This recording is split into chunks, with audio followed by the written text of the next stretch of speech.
Hi everyone, I'm Shaheen from the Content Mix, and I'm excited to be here with Vibha Thusu, Marketing Communications Leader for EMEA at Himel, which is a global manufacturer and provider of electrical products. Thanks so much for joining us. Hi, Shaheen. Thank you so much for having me. Well, let's just get right into it. So your background's in content writing. Now you're leading communications and marketing for the EMEA region for Himel. Can you tell us a bit about your role and how content marketing plays into what you do now? Okay, sure. So yeah, very rightly said. I started not as a content writer. Actually, I started my career as a customer support executive, and from there on, because I had technology background, and the time it was a big IT boom. IT services were everywhere, so that was the first logical step for me to start trying out to see where I go, where I land. Just the very beginning phases of my after college years. And I have always been very keen on communications. There was a time when I actually wanted to be a journalist, but that did not happen for a lot of reasons, especially my parents. They wanted me to become an engineer or do something in technology. So there was always that passion that I had towards communication, towards content, towards looking at what the audience is seeking. And so I started after the initial stint in the call center for Dell. I got an opportunity to work as a technical content writer for a very small firm in India, in New Delhi.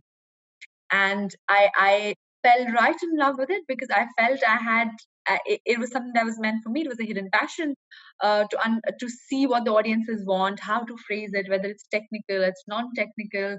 I think my skills came out, and I really, really, really, picked it up.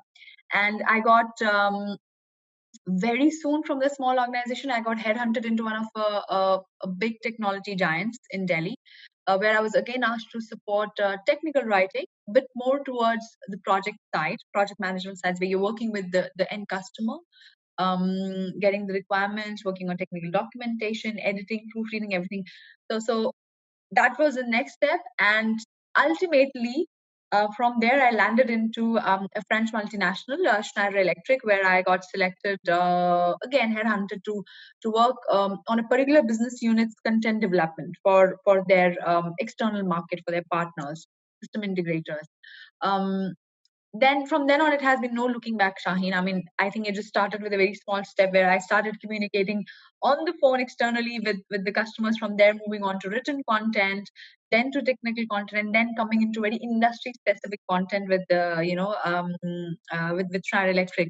And then on, it has just been up and above. I've seen the transition in market, transition in the industry, picked up a lot of things, added a lot of things in there. Did internal comms, employer branding, marketing communication. Content marketing has been not marketing. Content has been at the heart of all of it. All that I have done, all that I have built upon in my career. I mean, for me, I believe in the phrase "content is king," and I have really lived by it. And I think everything that I do, even today now with Himel, where I'm leading the marketing communications and the digital for Europe, Middle East, and Africa. Again, content is at the bottom of everything. This brand is a very new brand, a very young brand, and we have a very entrepreneurial mindset while we're trying to position this brand, which means we have a lot of genuine storytelling to do, and content plays a key role today in that storytelling. So this is where content has been in my entire life, in my career, and here I am today again with content. So could you tell us a bit about the Himmel brand? Like, what's the story behind it?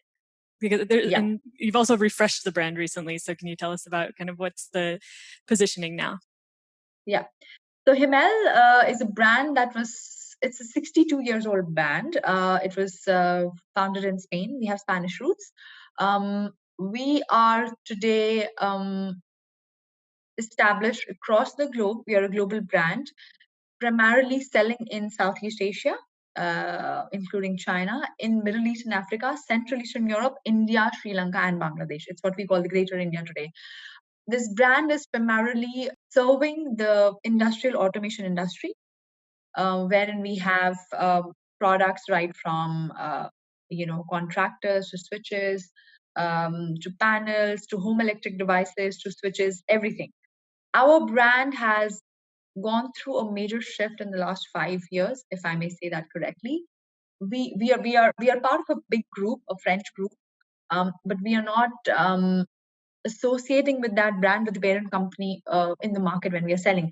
So you can imagine it's a challenge where you're part of a big group, but you can't really associate with them. So how do you do your storytelling? You're absolutely new, you're babies.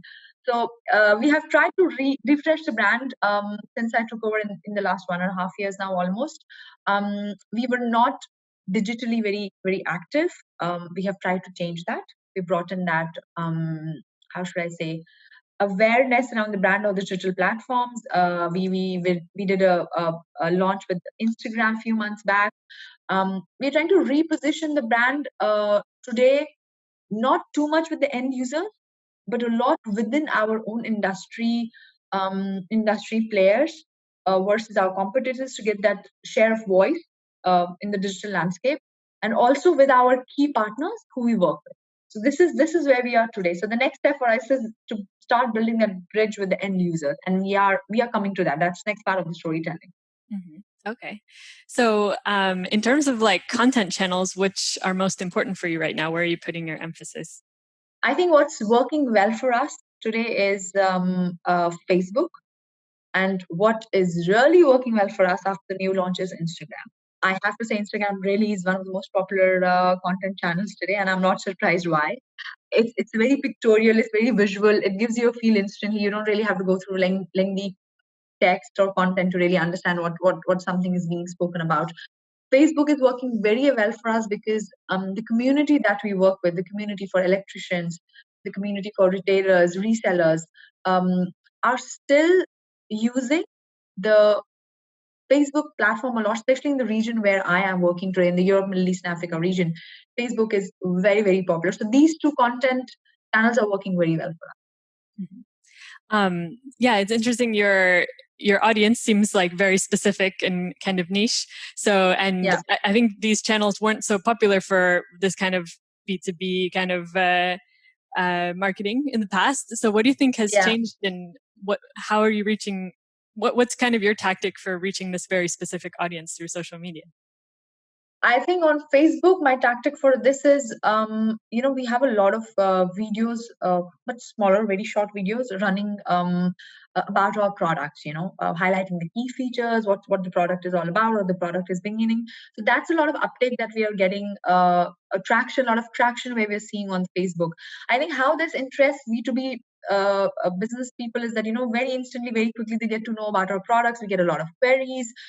We get a lot of the distributors are doing a lot of reposts on this content. So I think it's more like quick, handy information that we are trying to push out through Facebook. Whereas on Instagram, what's working well is, which is not surprising, we're doing these small retweets. We're asking them to post about wherever they say Himel products, wherever they're using our technology, wherever they are in the market, they see us, any stories that they want to share with us, any product installations that they want to share with us.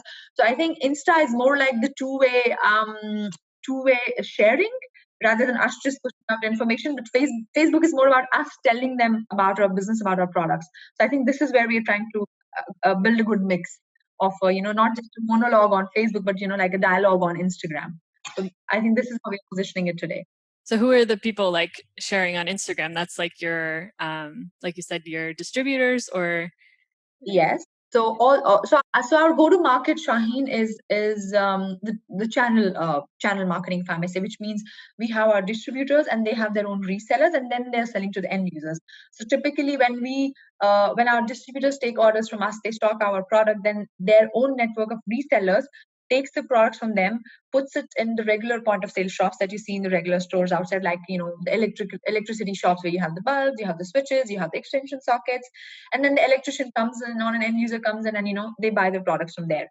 So this is the typical channel that we are addressing, and this is the audience that we are catering to. So it's our distributors, it's our resellers who, when they are selling our products, or our products do go into big projects, also housing projects, in construction also. So this is where, when they see our products, or they are supporting the sale of these products or anything, we start getting a lot of hashtags from them, a lot of reposts from them. So just following that. And in fact, what we recently noticed is that I can't name it, but one of our competitors has started using our hashtag Himel, to get traffic into their posts and get traffic into their platform. So I think it's a compliment for us. Definitely, yeah. So I wanted to ask you, I guess this is one part of your role, but like, can you tell us a bit more about like your overall responsibilities and kind of what's like a day-to-day like for you? Yeah. So I would like to say that I'm kind of triple hatting right now, and very happily. I manage the usual Marcom for the Europe, Middle East, and Africa countries, which means that events, exhibition, uh, Marcom assets, sales acceleration, sales support, CRM, key things that fall under the Marcom umbrella. I'm supporting my sales team with this. What I would like to highlight, Shaheen, is that I don't work in a very typical marketing structure. So I work very closely with the sales teams. I am part of the sales structure actually, which means that I am working a lot on ROI based marketing, which means supporting and filling in the gaps that are highlighted to me by the sales team. Which could even mean a simple thing like working on a price list for a specific country, which is given to the distributors, because we don't sell the same products at the same price everywhere, right? Every country has a different mix, has a different portfolio of product baskets that we are catering to. So these are the regular usual activities. Then I'm working a lot on the digital and the comms piece, wherein trying to get in the brand guidelines, brand synergies, creating standard assets, video storytelling, storytelling on social media, working with the different product managers to see that we have the right pipeline in place, what we are posting and positioning as. Also working on enhancing our digital footprint in terms of working on our website and seeing the kind of queries and responses we're getting.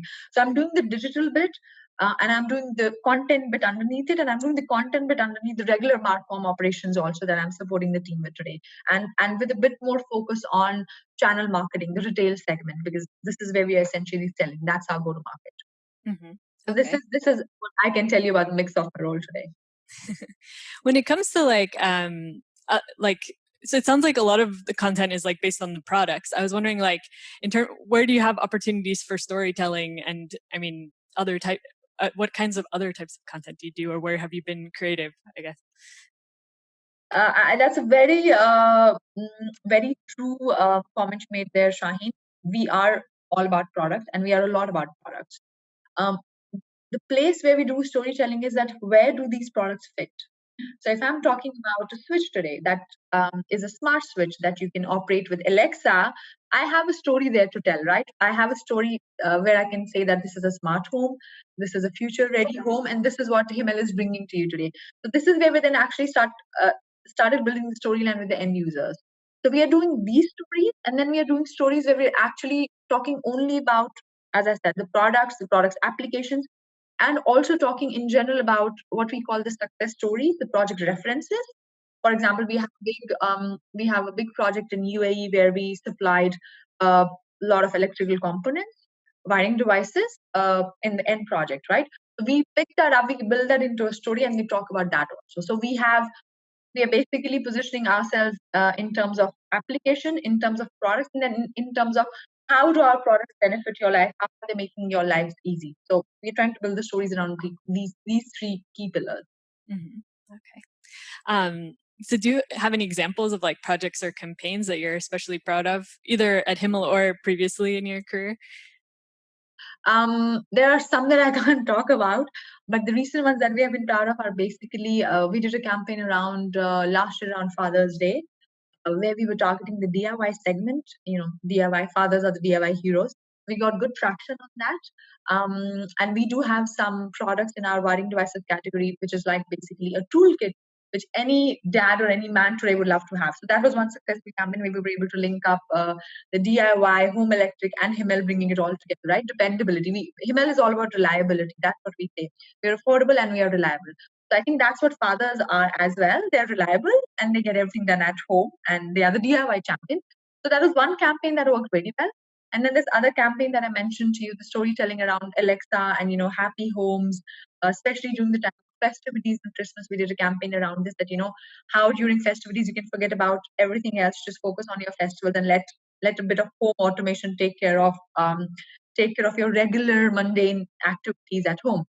So these are the stories we have built around today that have worked very well. As I said, we are in the process of building more stories, connecting with the end users, with the end audiences. So that's where we're building it up. That's what I can tell you for now. Yeah, no, it sounds like a couple of great examples of storytelling. So very cool. And well, I also wanted to just recognize the fact that you're based in Dubai. I wanted to ask you kind of like how you ended up in Dubai, because you're originally from India. Is that right? Yes. Yeah. So yes, I'm an Indian. I'm from the northernmost part of India, Kashmir. And I grew up in New Delhi, capital city of India. Did most of my education there. I moved by in 2008 with my then job with the French and multinational Strata Electric that I was working with, and currently with Himel, because Dubai is the headquarters for Europe, Middle East, especially for Middle East and Africa. I've been based here for the last 12 years now. So yeah, this has been the journey. I see. Yeah, and I was kind of curious, like what the like kind of what the landscape is like there for like careers in marketing in general. Dubai. Okay, not just Dubai. Let me talk about the general Middle East landscape today. Middle East is a region that's growing by leaps and bounds. I mean, if you look at the number of influences you have from the region, it's massive. This is a very, very, for example, for Dubai, it's like any other metropolitan city. You have all the brands, you have all the latest technology, you have the long queues outside Apple stores when the new iPhone is released. People are extremely technology savvy.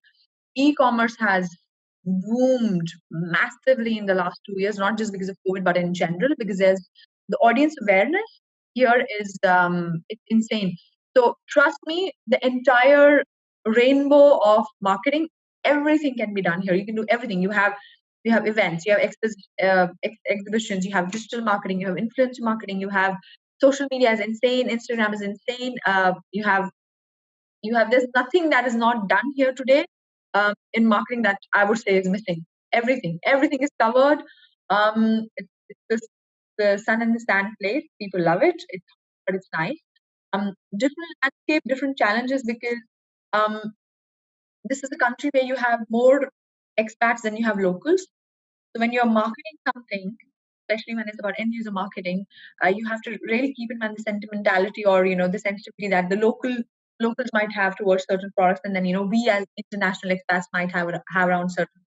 So it's a very, very dynamic landscape here, Shaheen. Very dynamic. Mm-hmm. And you being responsible for EMEA in your role, that means you're working. I mean, you're having to deal with like a lot of different cultures. Could you tell us a bit more about like how you adapt for all the different markets that you're working in? I think I have to give credit to my sales team when it comes to helping me not adapt, helping me understand what the different markets are, requiring from us. So I have the Central Eastern European team, which is totally different. I have the Algerian team, which is totally different, because for them all the content has to be in French. They are very, very key. They don't speak any other language. They would prefer talking to me through the sales teams. So the sales teams there have helped me build the connection, and I think then it's once I have the brief from them, it's all about localizing and understanding what they need, which is not that difficult to do. Central Eastern Europe, we have multiple languages in those countries. Again, it's a sales team which helps me understand what they want and what I can build for them, and then do the localization. In that sense, Egypt market is very dynamic market, Shaheen. I think Egypt is a country to look out for when you're talking about Middle East. Extremely how should I say, really upcoming country. They are really running. They're at a very good pace. So from Egypt, I have to get in that innovation hat out, have to think out of the box. Very competitive landscape, very saturated. So that's a different kind of challenge there. That country is okay because I've been there. I know the teams. I know the dynamics. I know the geography. So it's my own handling with the local vendors, which helps me there. And then Dubai is not new, have been here for a long time. Bahrain, Kuwait is almost the same territory. UAE being another very strong player in the Middle East region, very dynamic again. And here it's the direct contact with, the customers that we have. So different challenges essentially around the localization, not in terms of adaptability. I've worked very, I mean, in the last 16 years, I have, at least for the last 11 years, worked in a multinational, multicultural environment. So adaptability has not been an issue. And I think uh, as a marketeer, I keep my ears to the ground and I keep my ears connected to what my sales have to tell me. That has really helped me bring in that value add as a marketeer in the different countries that I'm handling today. Yeah, it sounds like you've done a lot of traveling and a lot of interacting with people in all these different markets. What's it been like this past year, not being able to do so much of that, especially with the marketing strategy that's based a lot on events and like dealing with people in person? Yeah. Last year has been tough, Shaheen. I mean, for all the marketeers, and that's why I think the focus has shifted a lot on digital marketing. We can't run away from that. That's a fact, and that's where I think of a lot of focus has shifted again on quality content, Shaheen. I think it's not about the story you have to tell. It's what and how you're telling it also now. Because everybody is aware, everybody is connected digitally, everybody has a story to tell. So I think how powerful your content is now is it's what's making all the difference. So yeah, it's been a bit difficult by not traveling this, but we're all connected digitally, so we're trying to make the most of that. I see. So you've actually putting more of an emphasis on content marketing now. It sounds like it's become a bigger part of your role. Absolutely. Mm-hmm. Excellent. So getting back to your roots, not exactly your roots, but you were a content writer previously, right? Yes. In previous roles. So getting to do more of that. Very exactly. Cool. So, well, I wanted to ask you about your best productivity hack. Yes. So my best productivity hack is working with 2 screens. So even at home today, now I'm working from home, I do have an extended screen and I do have my laptop. I cannot work without them. I cannot live without them. So this is my productivity hack. It might seem funny, but there it is for you. It helps me, work on a lot of things in parallel, especially when I have to cross check things, or I'm looking at a content piece, but I'm looking at the key inputs that I have got and how I'm updating it. This is what I'm seeing on the website, and this is what I need to build for my story, or if I'm comparing a lot of things, it is my go-to productivity hack. This is it. Very cool. Yeah, I'll have to try that. I've always heard that once you have 2 screens, you can't go back. But I've always been I've always been a one screen person. I don't know what I'm missing. So I think you have to try it. You'll know what you're missing. I just cannot operate with a second screen. No, absolutely not. Yeah, that's interesting. So, well, what's your favorite app or software tool at the moment? I have to say it's LinkedIn. I think I'm stuck on LinkedIn. I'm addicted to LinkedIn. See, I'll tell you why. Because for me, LinkedIn gets me everything that I need as a marketer. I get industry updates. I get hashtag updates. I get influencer updates. I get latest trends. I get to know, what's happening, whether it's a business, whether it's content marketing, whether it's anything to do with the region or the things that I follow. So for me, it's like a marketer's newspaper. So can't live without it. Can't live without it. No. Absolutely, totally agree on that one. And then, well, what's a source of inspiration or an influencer you follow in the marketing or business space? I follow Mark Cuban a lot, and I follow Bill Gates a lot. For me, one's from the Shark, the entrepreneurial mindset, and one is the one who created the technology that we are living with today, essentially. So yeah, for me, both of them, yes, key influences in my life. Of course, Steve Jobs. I think I don't know who does not consider him to be a role model for me as well. So him also, yes, but now for today, I really follow Mark Cuban a lot and Bill Gates a lot. Yeah. Okay. Very cool. Great inspirational people. So, do you have any like professional group event or publication for marketers that you recommend? It's MOM. It's called Mad Over Marketing, and you have to check it to know what I'm talking about. All things interesting about marketing, about content, goof ups, mistakes, best practices, innovation, out of the box thinking. It's your Bible. Matter of marketing is what I would like to pitch. Their updates are insane. Their insights are insane. The coverage that they have on a lot of things, a lot of topics, whether it's to memes, whether it's to whatever it is, they're really out there on the top when it comes to marketing. Very cool. I love hearing about new marketing resources on the podcast. That's why I always ask this question. And gives us good inspiration to include things from on the Content Mix newsletter as well. Definitely look into it. And then, do you have like a favorite marketing book or author? So I am a very old school marketer, and I have got Kotler writes and publishes. So I do read all of his books. I read his recent one also, but I do want to mention this new book, Shaheen, that I started reading. It's called The Power of Visual Storytelling, and it's by Ekaterina Walter. And I think the reason why I'm glued onto this book today is because I'm focusing a lot on content marketing through these social media channels, and I believe your first impression comes with visual, not with words now. That's why you have platforms like Instagram doing so well, right? So this is why I'm into this book right now. And anyone who's into this, I would not call it new age marketing, but anyone who wants to explore leveraging these platforms more, or is a strong believer in pictures being a very key part of content, not just the written word, I would recommend this book to them. Because as a content marketer,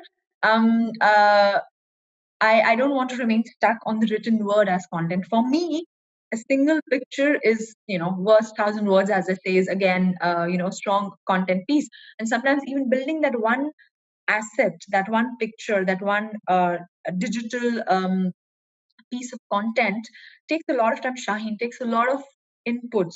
What image goes in there? What are the keywords that you want to put there? What is the message that you want to give away with that picture and with the content that you put in there? So for me, that is the new content. That is the new thing. Yeah, that's a super interesting way to think about it. We'll definitely include the links to all the things you mentioned in the blog post along with this, along with the episode. And do you have any online course that you've taken recently that you'd recommend? Yes, I took. I think I did it last year around mid of year when COVID had hit us strong. On HubSpot for digital marketing. And I'm also trying to read a bit more on artificial intelligence now, Shaheen. I think AI is going to play a big role in content automation and marketing automation. It already has started. For example, you look at chatbots, you look at algorithms for search.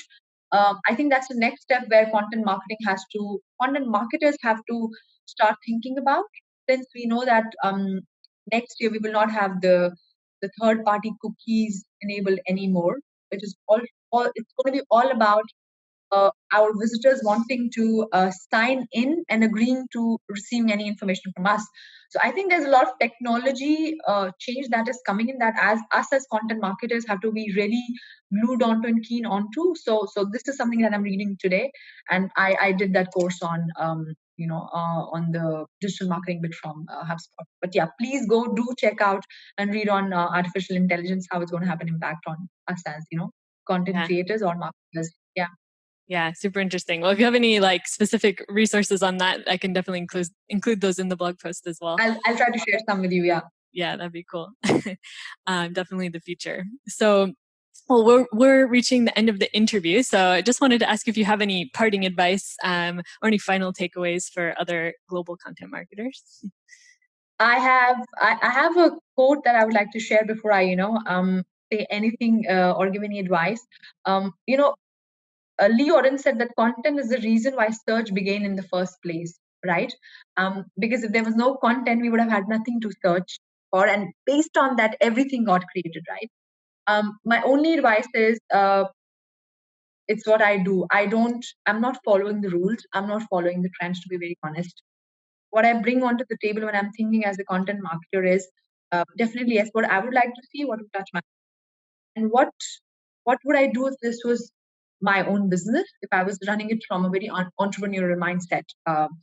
This is what I think makes the key difference. Because when we are working in big organizations, we do have a lot of central guidance that comes to us. When you're talking about a territory or a country, you're being told literally that this is a brand story, and this is how you funnel it down, and this is how you localize it, and then you tell it. I would rather not do that. I would rather create from scratch rather than bringing something from the top and, pitching it out at the ground level or the local country. I will rather go and dig deep and see what is it that talks to the audience, for my audience in this country. Okay, I know I have a brand essence to carry forward, but where does this brand essence fit in this local landscape or the local region that I'm talking to? And trust me, we have so many audiences that we're catering to that we cannot be telling the same story to everyone. They need to know the story is coming from one source, but the story ultimately will be different. So think about that. Always keep your audience in mind. This is not a new advice I'm giving to all the content marketers. And I think listen to your heart a bit when you're trying to see who and how you connect with. You will never that will never fail you. And just be entrepreneurial. This is my advice to all the content marketers out there.